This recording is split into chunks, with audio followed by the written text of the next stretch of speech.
हाँ जी, वेलकम। तो आज की हमारी कन्वर्सेशन जो है इस वक्त वो है गैलीलियन ट्रांसफॉर्मेशंस के ऊपर। तो गैलीलियन हम्म, ट्रांसफॉर्मेशन और उसके बाद हम मूव करेंगे लॉरेंस ट्रांसफॉर्मेशन के ऊपर। गैलीलियन ट्रांसफॉर्मेशन हमें ये बताती है कि हमने किसी एक फ्रेम ऑफ रेफरेंस से न्यूटोनियन फिजिक्स में रहते हुए कैसे व्यू करना है कि कोई दूसरा इनर्शियल फ्रेम ऑफ रेफरेंस इसको कैसे देख रहा है। हसन, सही कह रहा हूँ मैं या? जी बिल्कुल सही कह रहे हैं आप। तो इसको अब हम लास्ट टाइम जैसे कि आपको पता होगा कि लास्ट टाइम का जो पॉडकास्ट था वो लंबा हो गया था। उसकी एक वजह ये भी थी कि हमने लिखने में बहुत टाइम सर्व किया था। तो इस बार हमने, आप कह सकते हैं कि पहले से लिखा हुआ है, मैं सिर्फ स्क्रॉल करूंगा। और ठीक है। अ, मैंने डिटेल सारी प्रोवाइड की हैं, तो मैं, क्योंकि मैं स्क्रॉल कर रहा हूँ, तो अगर कोई इंटरेस्टेड रीडर है वो पॉज कर करके देख सकता है डिटेल्स। लेकिन अगर कोई इंटरेस्टेड रीडर नहीं है तो मैं सिर्फ डायरेक्ट राइट। रिजल्ट्स पे चला जाऊंगा, ताकि तो जरा इस पे जल्दी खत्म हो जाए। राइट, इस पे मैं एक थोड़ी सी एक बात जल्द 2 मिनट में, एक बिल्कुल। मिनट बल्कि कहना जरूर चाहता हूँ कि जरूर जरूर। अगर किसी ने इसके ऊपर थोड़ा सा तफसील से पढ़ना है तो ये बुक है बर्ट्रैंड रसल की, the hmm ABC of relativity. इसमें बहुत फिलोसफिकली और इंट्यूटिवली, जिसको कहते हैं ना, इसको उर्दू में पता नहीं कैसे कहेंगे, कि समझने के तौर पर इन चीज़ों को, इसके पहले 2 चैप्टर बहुत अच्छे हैं। अगर किसी के पास ये हो तो जरूर पढ़े। That's it. हसन, ठीक। प्लीज। अच्छा, तो मैं फिर स्टार्ट करता हूँ।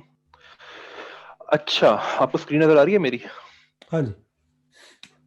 अच्छा, तो देखते हैं मैंने स्टार्ट कहाँ से करना है। तो स्टार्ट, जैसा कि आपने कहा कि हम गैलीलियन ट्रांसफॉर्मेशन से करेंगे। तो सबसे पहले जो है, अच्छा, सबसे पहले मैंने वेव इक्वेशन लिखी हुई है, लेकिन उसको आप ये वाली वेव भूल इक्वेशन जाए। इसको, लेकिन आप इग्नोर हम्म, करो अभी। सबसे पहले गैलीलियन ट्रांसफॉर्मेशंस की बात करते हैं। तो गैलीलियन ट्रांसफॉर्मेशंस, आप ये कह सकते हैं कि, जब मैं एक्सप्लेन करने की कोशिश करूंगा, लेकिन एट एनी मोमेंट अगर आप समझते हैं कि आप मेरी किसी कही भी बात को ज्यादा इजीली एक्सप्लेन कर सकते हैं, तो प्लीज गो अहेड। तो हम्म, सपोज करें कि आपके पास दो फ्रेम्स ऑफ रेफरेंस हैं, ठीक है, जिसको एक को तो मैंने एस कहा हुआ है ये, और दूसरा एस प्राइम है, वो मैंने लिखा नहीं है, एस प्राइम है दूसरा, ये वो जो उसकी रिलेटिव मूव कर रहा है स्पीड वी से। अच्छा, अब हम एक बात ये है कि कई लोगों को जब स्पेशल रिलेटिविटी पढ़ते हैं वो, तो उनको पता होना चाहिए कि what do we mean by frame of reference. उसका मतलब है कि एक कोऑर्डिनेट सिस्टम है पूरे का पूरा। तो जैसे कि एस के ऊपर आप देख सकते हो मैंने कोऑर्डिनेट सिस्टम बनाया हुआ है, ये एक्स वाई जेड जो है, ये एक्स वाई और जेड। और ये जो एस प्राइम है उसके अपने कोऑर्डिनेट सिस्टम है, उसको मैंने कहा हुआ है एक्स प्राइम, वाई प्राइम और जेड प्राइम। और दोनों में एक टाइम भी है, लेकिन वो मैंने, जाहिर है वो मैं दिखा नहीं सकता इस तरह। खैर, लेकिन अब क्वेश्चन ये है कि सपोज करो कि एक इवेंट है जिसको मैंने पी से रिप्रेजेंट किया, आप देख सकते हो ये इवेंट है पी, राइट। तो अब क्वेश्चन ये है कि हमें पता है कि एक इवेंट के 4 कोऑर्डिनेट्स होते हैं, 3 स्पेस कोऑर्डिनेट्स और एक टाइम कोऑर्डिनेट। अब गैलीलियन ट्रांसफॉर्मेशंस जो है वो एक तरह से पूछ रही हैं कि एक पर्टिकुलर इवेंट के अगर कोऑर्डिनेट्स एक फ्रेम ऑफ रेफरेंस पे, फॉर एग्जांपल एस में अगर एक्स वाई जेड और टी हैं, तो एक्स प्राइम में उसके कोऑर्डिनेट्स क्या होंगे? वेल, आई थिंक ये सही है। पता करना सो इतना मुश्किल नहीं है। जी। अगर अगर सॉरी, मैं आपको थोड़ा सा कोई बात बीच नहीं, में कोई बात नहीं, कोई इंटरप्ट बात करूं। नहीं, करें। ये बिल्कुल ऐसी बात है कि मैं एक सड़क है, बिल्कुल हम्म प्लेन, राइट। हम्म एस जो है उसके ऊपर मैं हूं, बंदा खड़ा हुआ है। एस प्राइम साइकिल पे, गाड़ी पे, कोई एक और बंदा है जो किसी डायरेक्शन में मूव हो रहा जी। है, राइट। तो और हम हाँ जी, हम बिल्कुल इनको सही कह रहे हैं। कोऑर्डिनेट सिस्टम इसलिए कहते हैं कि हम ये कहना चाह रहे हैं कि ऑब्जर्वर है उस पर, वो किस लोकेशन पे खड़ा है।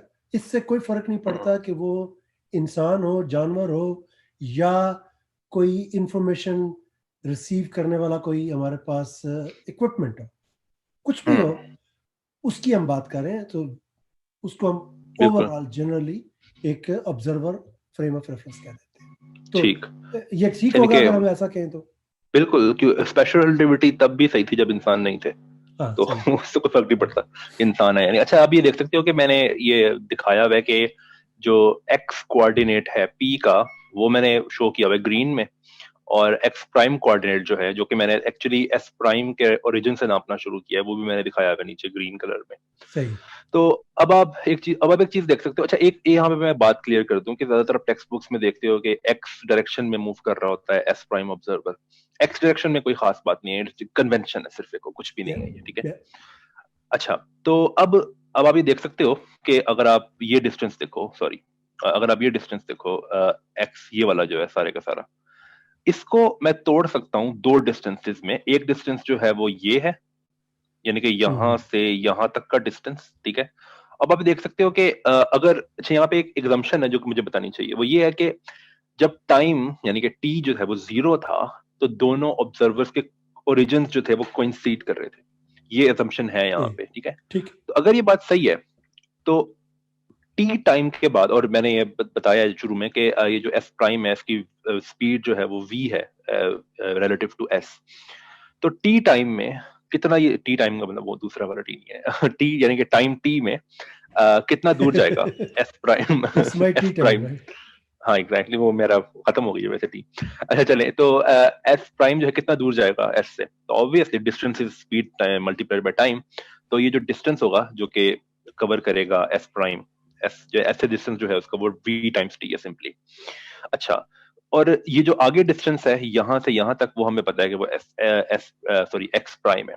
तो हम सिंपली देख सकते हैं कि x x is equal to v t plus x prime. लेकिन मुझे तो जो एक्सप्रेशन फाइंड करना है वो एक्स प्राइम का एक्सप्रेशन था, तो मैं सिंपली ये कह सकता हूँ कि x prime is nothing but x minus v T. Okay, तो ये एक कैरोलियन ट्रांसफॉर्मेशन है। अच्छा, अब आप इसमें दूसरी एक चीजें और देख, बात, हाँ सॉरी, जी, एक बात और मैं नहीं बताना नहीं, चाहूँ। आपने सॉरी नहीं, कहा आप कि जब भी आप चाहें आप इंटरप्ट कर सकते हाँ, हैं। आपने कहा कि इसमें एक्स की हम्म, कोई अहमियत नहीं है, ऐसे ही यहाँ पर माइनस की भी कोई अहमियत नहीं। ये हाँ प्लस भी हो सकता बिल्कुल, था, ये प्लस भी हो प्लस भी सकता हो है। सकता था, राइट? सो हम्म, मैं जरा ये वाजे करना चाह रहा था कि कोई यानी कि ऐसी फॉर खास नहीं है एग्जांपल, कि ये माइनस है। हाँ exactly, go for ahead. Example अगर हाँ, आप एस प्राइम के फ्रेम ऑफ रेफरेंस से देखो, तो एस पीछे जा रहा है, तो फिर उसकी स्पीड जो है वो माइनस, वेलोसिटी जो है वो माइनस वी उसके लिए होगी। प्लस होगा, ठीक है। हाँ एग्जैक्टली, उसके लिए प्लस होगा फिर। अच्छा, अब आप एक चीज देख सकते हो कि वाई कोऑर्डिनेट जो है पी का, वो सेम है एस और एस प्राइम में, और यही बात एक्चुअली जेड कोऑर्डिनेट के लिए भी सही है, ठीक है। क्योंकि वाई कोऑर्डिनेट चेंज नहीं हुआ है, क्योंकि वाई डायरेक्शन में कोई स्पीड नहीं है एस प्राइम की रिलेटिव टू एस। तो वाई कोऑर्डिनेट जो एस में है वही एस प्राइम में है, तो सिंपली हम ये कह सकते हैं कि y prime is equal to y, z prime is equal to z, simple. तो इनमें कोई चेंज नहीं है, ठीक है। अच्छा, अब जो क्रूशियल क्वेश्चन है, और एक्चुअली ये वो क्वेश्चन है जो डिफरेंशिएट करता है गैलीलियन एंड लॉरेंस ट्रांसफॉर्मेशंस को, वो ये है कि टाइम कैसे ट्रांसफॉर्म होगा।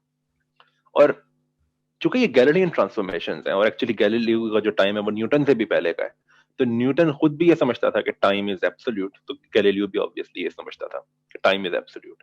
तो हम सिंपली ये कह सकते हैं कि अगर एट द और सॉरी एट द इंस्टेंट जब इन दोनों के ओरिजिन कोइंसाइड कर रहे थे, अगर वहां पे टाइम में 0 लूं, उसके बाद टाइम इक्वल, आप कह सकते हो, रेट से फ्लो करेगा। एक तो ये क्वेश्चन पूछते हैं लोग, what is the rate of flow of time. Equal rate का मतलब ये है कि इक्वल टाइम फ्लो करेगा, और ये आप कह सकते हैं एक पर्टिकुलर इंस्टेंट पे अगर दोनों अपनी घड़ियां देखे तो सेम टाइम दिखेगा उनको, वो ये एक तरह से assumption ले रहे हैं। तो इसका मतलब है time t prime is equal to t, simple. ये मतलब है इसका, ये लास्ट, ये सॉरी, ये जो लास्ट ट्रांसफॉर्मेशन है ये वाली, ये assumption जो है एक्चुअली डिफरेंशिएट करती है। बड़ा डिफरेंस जो है रिलेटिविटी में और यानी कि रिलेटिविटी में और प्री रिलेटिविटी एरा में, ये बड़ा डिफरेंस है। सही। तो इन ये जो ग्रीन में मैंने ट्रांसफॉर्मेशन लिखी हुई है, इनको मैंने आगे ब्लू में नाम दिया हुआ है गैलीलियन ट्रांसफॉर्मेशंस। तो अब मैं आगे जा सकता हूँ, आपने कोई बात तो नहीं करनी इसके हवाले से? बस हमने ये समझ लिया कि गैलीलियन ट्रांसफॉर्मेशंस क्या होती हैं। तो ठीक। इससे पहले कि हम मूव करें नेक्स्ट टॉपिक पर, तो जब हम ये कहते हैं कि कोई चीज न्यूटन के लॉज इनवेरिएंट है, तो क्या आप क्विकली कोई मिसाल दे सकते हैं कि उसका क्या मतलब होता है गैलीलियन ट्रांसफॉर्मेशन? फॉर एग्जांपल अगर आपके, अच्छा मैं ये करके दिखा सकता हूँ अगर आप चाहें तो। अगर मैं कहूँ कि F uh, equal m a या F equal hmm, m time हाँ d d two time d x d t हाँ, मैं स्क्वायर। मैं हो सकता है डेरिवेशन ना करूँ, लेकिन मैं बता सकता हूँ कि what we mean by that. For example अगर आपके पास न्यूटन सेकंड लॉ है, सो न्यूटन सेकंड लॉ, वो कई लोगों के जिसकी कई फॉर्म्स हैं, उसको आप f is equal to ma भी कह सकते हो, इसको आप ये भी कह सकते हो कि f is equal to m times second derivative of x with respect to time, ये भी आप कह या सकते हो। तो अगर आप इस लॉ पे गैलीलियन ट्रांसफॉर्मेशन अप्लाई करो, ठीक है, गैलीलियन ट्रांसफॉर्मेशन का मतलब है कि x prime is equal to x minus v t, ठीक है, और दूसरी बात ये कि t prime is equal to t।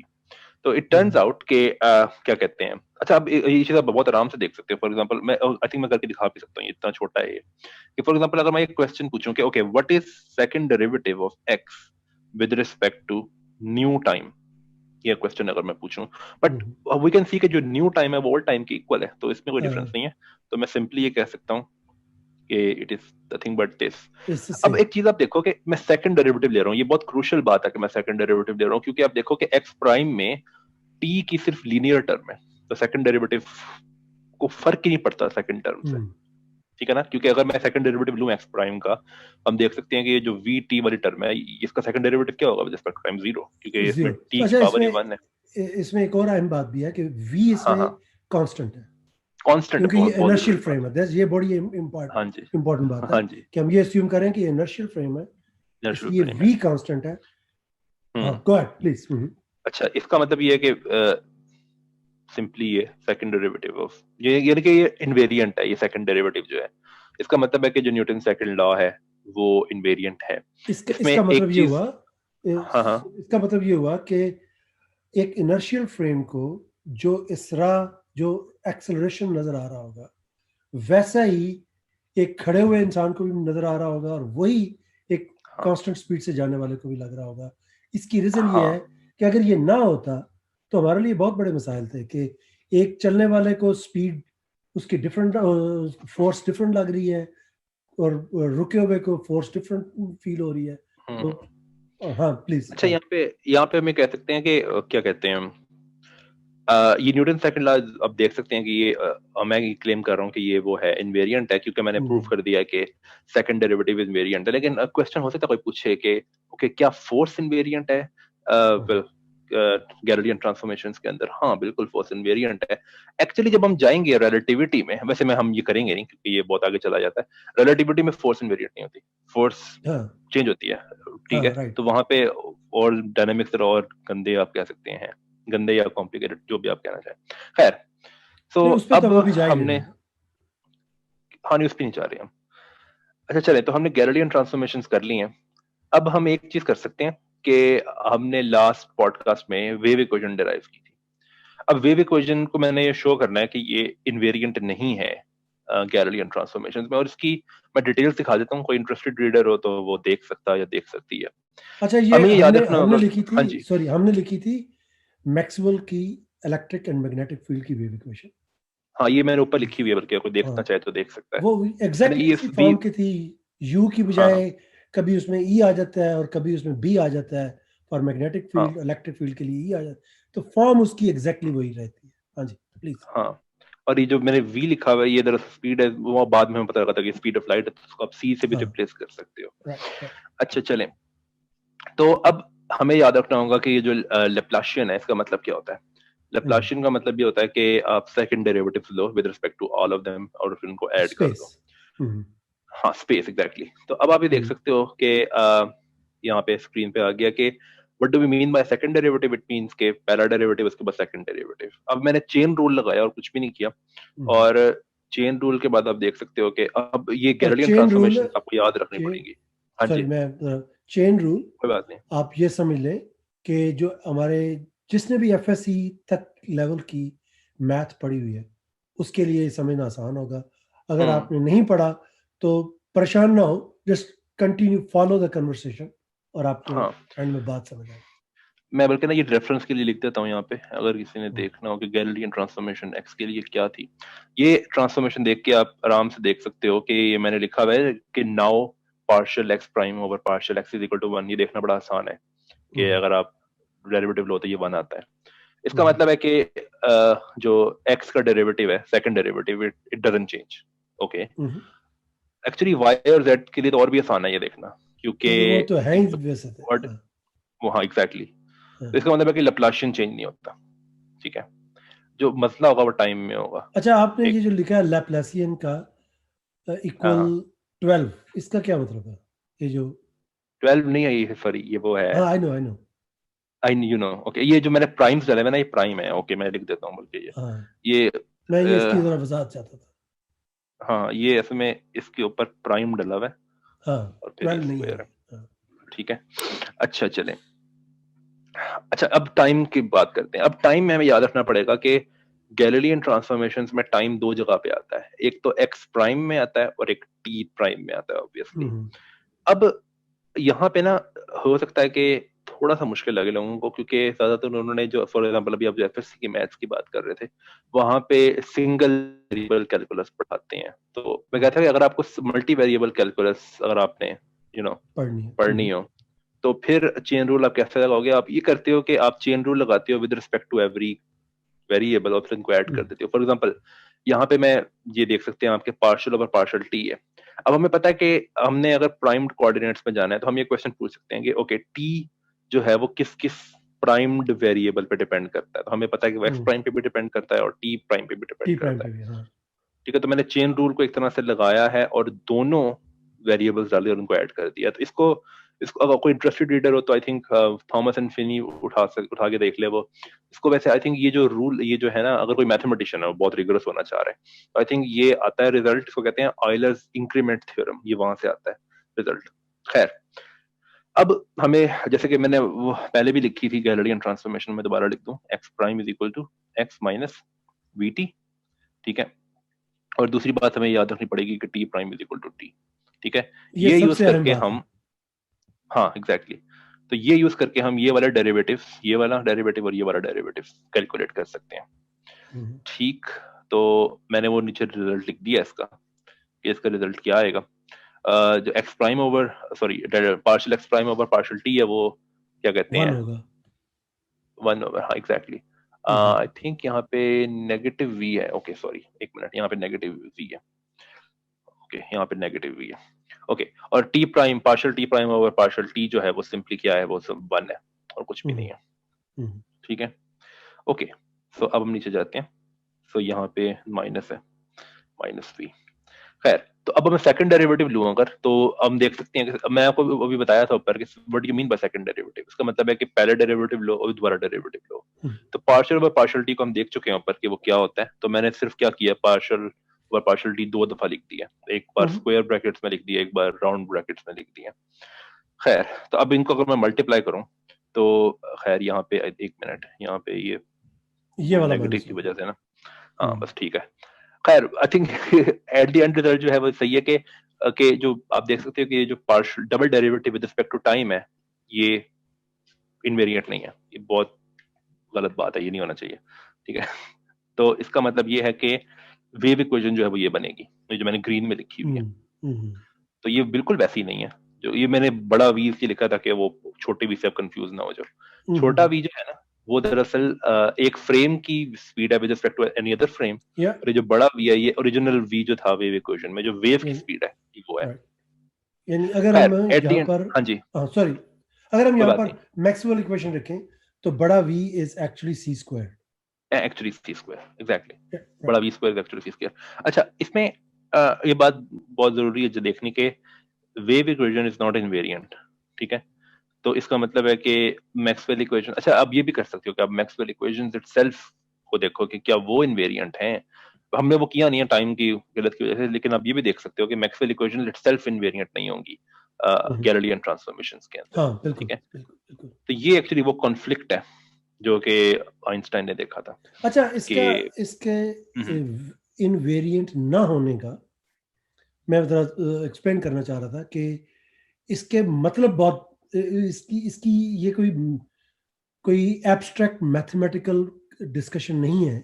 इसके हम्म, फिजिकल मीनिंग है। इसका फिजिकल मीनिंग ये है कि अगर मेरे पास एक तार है, राइट, ऐसे लूप पड़ा हुआ है और मैं मैग्नेट उसमें मूव करता हूं तो उसके अंदर इलेक्ट्रिक करंट पैदा होता है।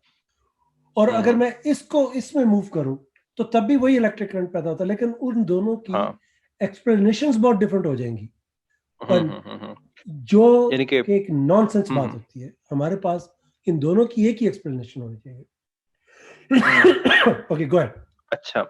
अच्छा अब हम शुरू करने लगे हैं कि वेल एक्चुअली हम वो दूसरा काम शुरू करने लगे हैं, हम लॉरेंस ट्रांसफॉर्मेशन की तरफ जाने लगे हैं, लेकिन नहीं अभी हम अब पहले हम इसी को खत्म करेंगे।